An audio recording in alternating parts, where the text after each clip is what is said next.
Next one is చాలా important, ఇది కూడా square root convention.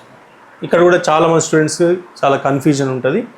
So square route convention దీన్ని అంటారు. సో ఇది నోటేషన్, స్క్వేర్ రూట్ యొక్క నోటేషన్ ఇది. So square root always gives a non negative value. Square root అనేది ఎప్పుడు నాన్ నెగిటివ్ వాల్యూ ఇస్తుంది, ఐదర్ 0 ఆర్ పాజిటివ్ వస్తుంది. Square root never be negative. ఇక్కడ that is square root of F of X is non negative. Non negative అంటే ఏంది, either 0 or positive. So example √16 is not equal to +or-4. ఇక్కడ కూడా చాలామంది √16 ఎంత అంటే ఇమీడియట్గా +or-4 అనే ఆన్సర్ ఇస్తారు. కాబట్టి √16 +or-4 కాదు, బట్ √16 ఈజ్ ఈక్వల్ టు ఏంటి, ఓన్లీ 4 అవుతుంది. సో ఎందుకంటే square root always gives a positive value output. So that's why root f of X is always what, greater than or equal to 0 if defined.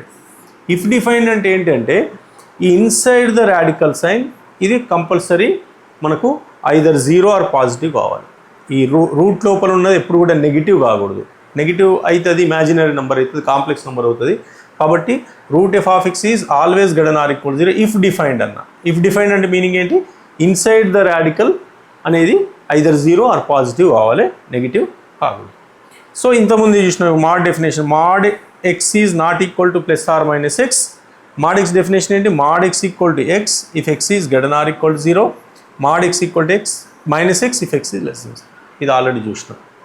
Next one is x² is equal to 9 అయితే x is equal to √9, x equal to 3. ఇది wrong, ఇలా చేయకూడదు. So x² is equal to 9 అయితే x equal to √9 అని రాసి 3 రాస్తే అది తప్పు అవుతుంది. కానీ ఓన్లీ √9 అని అడిగారు అనుకోండి, అప్పుడు పాజిటివ్ స్క్వేర్ రూట్. ఇది ఎప్పుడైనా అవుట్పుట్ పాజిటివ్ వస్తే ఇక్కడ చూసినాం √16, ఓన్లీ √16 అంటే ఓన్లీ 4. ఇక్కడ √9 అంటే ఓన్లీ 3 అని రాయాలంతే. √9 అంటే ఓన్లీ 3. కానీ x² is equal to 9, x is equal to ఎంత అన్నప్పుడు x ఈక్వల్ టు √9 రాసి 3 రాస్తే తప్పు అయిపోతుంది. ఇది రాంగ్, ఇది కరెక్ట్. √9 అంటే ఎంత, 3. √4 అంటే ఎంత, 2. √16 అంటే 4. బట్ ఇలా x² is equal to 9, x equal to ఎంత అన్నప్పుడు ఇది తప్పు అవుతుంది. అప్పుడు ఏం చేయాలి, ఇది ఈక్వేషన్ సాల్వింగ్ అన్నట్టు. అంటే x² ఈజ్ ఈక్వల్ టు 9 అనే ఈక్వేషన్ని సాటిస్ఫై చేసే x వాల్యూస్ ఏంటి అనే మీనింగ్ ఇది.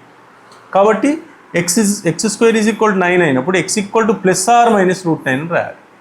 +or-√9, బట్ √9 అంటే ఎంత, √9 అంటే ఓన్లీ 3. ఇక్కడ √9 అంటే ఏంది, ఓన్లీ 3. కాబట్టి ఇక్కడ 3 రాస్తే ఏమవుతుంది, +or-3. ఇది కరెక్ట్ మెథడ్.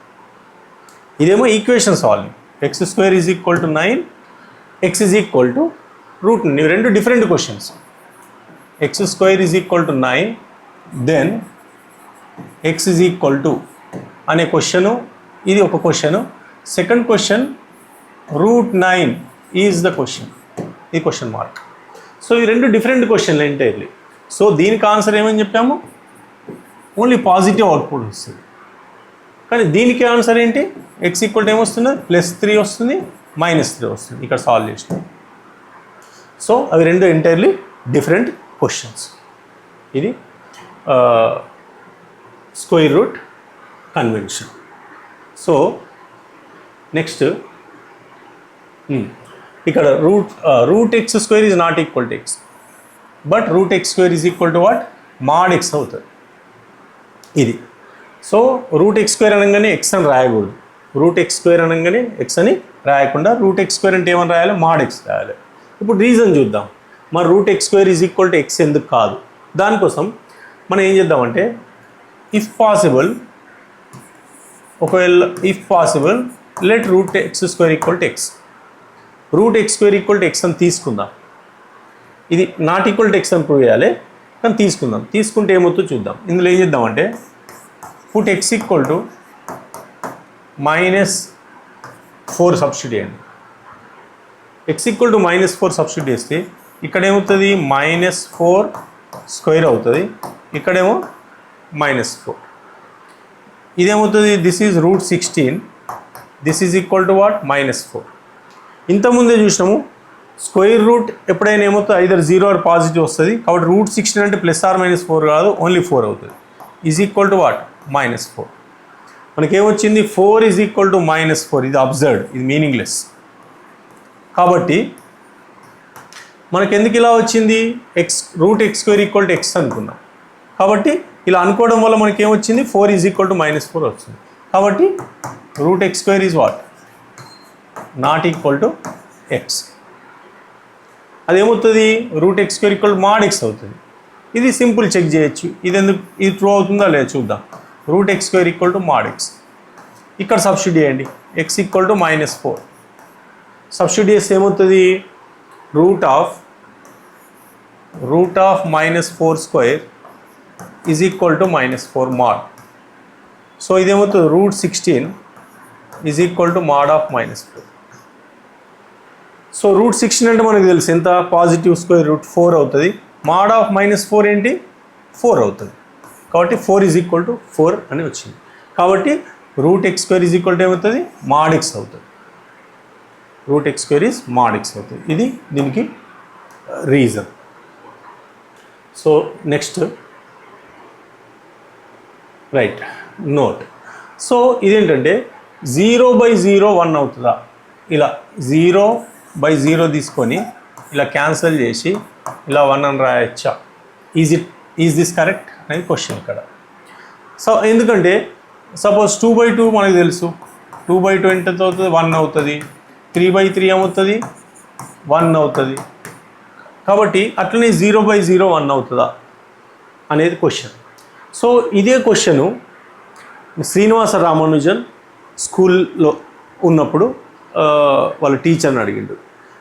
ఎలా అంటే వాళ్ళ టీచర్ మ్యాథమెటిక్స్లో డివిజన్స్ చెప్తా ఉంది. సో టీచర్ డివిజన్స్ చెప్తున్నప్పుడు ఇలాంటి క్వశ్చన్స్ ఉన్నాయి. సపోజ్ 12 యాపిల్స్ ఉన్నాయి. 12 యాపిల్స్ అండ్ 4 చిల్డ్రన్ ఉన్నారు.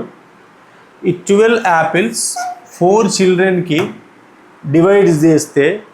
డిస్ట్రిబ్యూట్ చేస్తే each child get how many apples అనే క్వశ్చన్. ఇలాంటి క్వశ్చన్స్ చేపిస్తుంది టీచర్. చేపిస్తున్నప్పుడు యాక్చువల్లీ జనరల్గా ఎలా చేస్తారు? 12 యాపిల్స్ 4 చిల్డ్రన్ 4 3s are అంటే each child get how many apples? 3 apples. ఇలా డివిజన్ ప్రాబ్లమ్స్ చేపిస్తుంటే ఇమీడియట్గా రామానుజన్ ఏం క్వశ్చన్ అడిగాడంటే సపోజ్ 0 యాపిల్స్ ఉన్నాయి, 0 చిల్డ్రన్ ఉన్నారు. ఇక్కడ ఏం చేసినాం? యాపిల్స్ 12 న్యూమరేటర్ రాసినాము, చిల్డ్రన్ ఎంతమంది? 4 డినామినేటర్ రాసినాము. డివైడ్ చేస్తే ఈ చైల్డ్ గెట్ 3 యాపిల్ అని వచ్చింది. రామానుజన్ ఏం అడిగాడంటే 0 యాపిల్స్ 0 చిల్డ్రన్కి డివైడ్ చేస్తే మరి ఈ చైల్డ్ గెట్ 1 యాపిల్ రావాలి కదా, ఇది కరెక్టా అని అడిగాడు. సో కానీ ఇక్కడ no apples no children, how ఈ చైల్డ్ గెట్ 1 యాపిల్? కాబట్టి ఇది అన్డిఫైన్డ్ అన్నమాట. కాబట్టి 0/0 అనేది అన్డిఫైన్డ్. కాబట్టి 0 0 క్యాన్సల్ చేయకూడదు. ఒకవేళ 0 0 క్యాన్సల్ చేసి 1 అని రాస్తే ఏమవుతుందో మీకు ఒక ఎగ్జాంపుల్తో నేను చూపిస్తాను. సో అదేంటంటే ఒక ప్రూఫ్ చేస్తాను నేను ఇక్కడ. ఈ ప్రూఫ్లో జాగ్రత్తగా అబ్జర్వ్ చేయండి. ఏం చేస్తున్నా అంటే A is equal to B అని తీసుకున్నాం. So A is equal to B అని తీసుకొని ఈ ఈక్వాలిటీని రెండు సైడ్ల సేమ్ నెంబర్తో మల్టిప్లై చేస్తే ఈక్వాలిటీ చేంజ్ కాదు. కాబట్టి నేను ఏం చేస్తాను అంటే దీన్ని బీతో మల్టిప్లై చేస్తాను బోత్ సైడ్స్. కాబట్టి AB ఈజ్ ఈక్వల్ టు ఏమవుతుంది? B² అవుతుంది. ఇప్పుడు ఈక్వాలిటీలో నుంచి బోత్ సైడ్ సేమ్ క్వాంటిటీని సబ్ట్రాక్ట్ చేసినా ఈక్వాలిటీ మారదు. కాబట్టి నేనేం సబ్ట్రాక్ట్ చేస్తాను అంటే A² సబ్ట్రాక్ట్ చేస్తాను. AB - A², B² - A². ఇప్పుడు ఏం చేస్తాను అంటే ఇక్కడ నుండి A కామన్ తీస్తా లెఫ్ట్ హ్యాండ్ సైడ్. అప్పుడు ఏమవుతుంది? A × B - A. దీన్ని ఏమని రాస్తా అంటే B + A × B - A అని రాస్తా. B + A × B - A అని రాస్తా. అప్పుడు ఇప్పుడు B - A క్యాన్సిల్ చేస్తా. అప్పుడు ఏమవుతుంది? A is equal to B + A. A is equal to what? B + A. ఇప్పుడు ఏం తీసుకున్నా A is equal to B తీసుకున్నా కాబట్టి ఏ ప్లేస్లో బి కానీ బి ప్లేస్లో ఏ అని రాయాలి. నేను ఏ ప్లేస్లో బి రాస్తాను అంటే B is equal to B plus B. అప్పుడు ఏమవుతుంది B is equal to 2b అని వస్తుంది. ఇప్పుడు బీబీ క్యాన్సిల్ చేస్తే ఏమొస్తుంది 1 ఈజ్ ఈక్వల్ టు 2 అని వస్తుంది. 1 ఈజ్ ఈక్వల్ టు 2 అని వస్తుంది.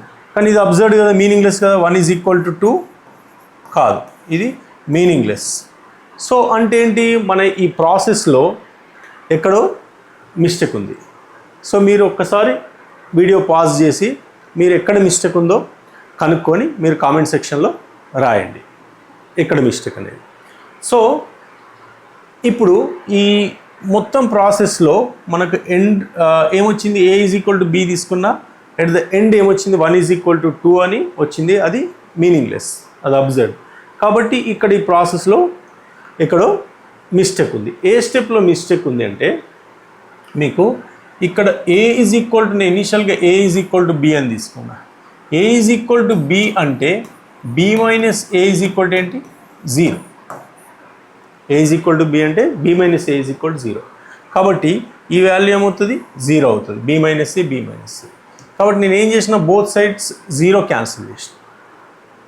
బోత్ సైడ్స్ 0 మల్టిప్లికేషన్లో ఉన్నప్పుడు క్యాన్సిల్ చేసిన. అంటే ఏం చేసిన, ఇంతకుముందు మనం చేసినాం కదా, ఇదే స్టెప్ చేసి ఇదే మిస్టేక్ నేను చేసిన.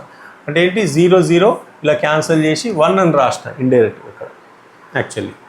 సో 0 0 క్యాన్సిల్ చేసి 1 అని రాసిన, ఎందుకంటే ఇక్కడ B minus C 0 B minus C 0 అని. కాబట్టి ఈ స్టెప్లో మనకు మిస్టేక్ ఉంది. కాబట్టి మల్టిప్లికేషన్లో ఉన్నప్పుడు 0 0 క్యాన్సిల్ చేయకూడదు. For example A into 0 is equal to B into 0 ఉందనుకోండి, ఇలా క్యాన్సిల్ చేసి ఏ ఈజ్ ఈక్వల్ టు బి అని మనము రాయకూడదు, ఇది తప్పు. అలాంటి ఏదైనా రాయొచ్చు మనం. For example 100 into 0 1000 into 0. 100 into 0 కూడా 0నే, 1000 ఇంటూ 0 కూడా 0నే. కాబట్టి 0 0 క్యాన్సిల్ చేసి 100 ఈజ్ ఈక్వల్ టు 1000 అనేది మీనింగ్లెస్. కాబట్టి 0 0 క్యాన్సిల్ చేయకూడదు. సో ఇది 0/0 సంబంధించిన explanation. So next one is right.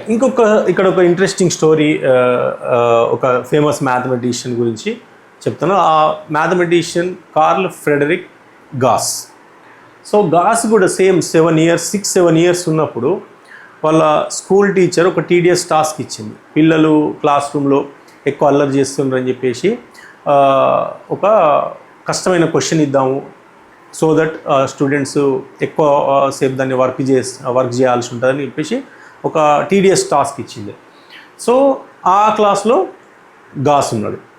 So question ఎలా ఉందంటే, ఈ సమ్ ఆఫ్ ఎన్ న్యాచురల్ నంబర్స్కి సంబంధించిన క్వశ్చన్. ఈ ఫార్ములా మనకు గాస్ ఇచ్చాడు. అదేంటి, sum of n natural numbers 1 + 2 + 3 + etcetera up to n. Sum of n natural numbers is equal to what, n into n + 1/2. సో ఇది ఎక్కడ నుండి వచ్చిందంటే ఈ ఫార్ములా, ఈ స్టోరీయే. ఈ గాస్ స్కూల్లో ఉన్నప్పుడు 6-7 ఇయర్స్ ఉన్నప్పుడు క్వశ్చన్ ఏమి ఇచ్చిందంటే, టీచర్ వాళ్ళ టీచర్ ఏం క్వశ్చన్ ఇచ్చారంటే, ఫైండ్ ఇలా ఉంది క్వశ్చన్, 1 + 2 + 3 + ఎట్సెట్రా అప్ టు 100 ఇవి యాడ్ చేయమని ఇచ్చింది. సో ఇది యాడ్ చేయాలంటే జనరల్గా ఏం చేస్తారు, 1 + 2 3, 3 + 3 6, 6 + 4 10 అట్లా 100 వరకు యాడ్ చేసుకుంటూ వెళ్ళాలి. కాబట్టి practically it's a very difficult task. It takes lot of time, చాలా టైం తీసుకుంటుంది. కానీ Gauss within a minute answer ఇచ్చాడు ఈ క్వశ్చన్కి. సో ఎలా ఇచ్చాడంటే, దీన్ని కూడా మీరు ఒక్కసారి వీడియో పాజ్ చేసి మీరు ఆలోచించి సాల్వ్ చేయండి, ఆన్సర్ని కామెంట్ సెక్షన్లో రాయండి. సో ఇప్పుడు నేను గాస్ చేసిన మెథడ్ని నేను ఇప్పుడు చెప్తాను. ఏం చేశాడంటే, గాస్ ఇచ్చిన దాన్ని ఎస్ స్టాండ్స్ ఫర్ సమ్మేషన్ ఇలా తీసుకున్నాడు. 1 + 2 + 3 + ఎట్సెట్రా అప్ టు 99 + 100. సో ఇలా తీసుకున్నాడు. ఇదే సిరీస్ని రివర్స్లో రాసిండు. అంటే ఇక్కడ 100 plus 99 plus 98 plus etcetera plus 2 plus 1 ఇలా రాసి దాని తర్వాత ఏం చేసిన రెండింటిని యాడ్ చేసి ఇది ఏమవుతుంది ఎస్ ప్లస్ ఎస్ 2s అవుతుంది 2s ఈజ్ ఈక్వల్ టు ఇది 101 అవుతుంది ఈ రెండింటి సమేషన్ కూడా 101 అవుతుంది plus 101 plus etcetera this is also 101 this is also 101 how many times 100 times 101 plus 101 plus 101 how many times 100 times that is 2s is equal to what 100 into what 101 ఇది 2s కానీ మనకు కావాల్సింది ఏంటి s ఇచ్చిన summation మనం ఏమనుకున్నాం s అనుకున్నాం కాబట్టి 2తో డివైడ్ చేస్తే s is equal to what 100 into 101 ఏమని రాయొచ్చు 100 plus 1 by 2 రాయొచ్చు సో దిస్ ఈస్ ఇక్కడ 250 టైమ్స్ అంటే 50 into 101 is equal to 5050 so ఇది ఆన్సర్ ఇలా గాస్ ఒక 1 minute లోపలనే సొల్యూషన్ ఇచ్చిండు తర్వాత ఏమైంది దీని నుండి మనకు some of n natural numbers formula వస్తుంది ఇక్కడ 1 + 2 + 3 ఇక్కడ n ప్లేస్లో ఎంత తీసుకున్నాం 100 తీసుకుంటే ఏమొచ్చింది 100 into 101 100 + 1/2 ఇక్కడ n తీసుకుంటే ఏమొస్తుంది n into n + 1/2 n into n + 1/2 మనకు 100 తీసుకున్నాం కాబట్టి మనకి ఏమొచ్చింది 100 into 100 + 1 101/2 వచ్చింది కాబట్టి some of n natural numbers is equal to n into n + 1/2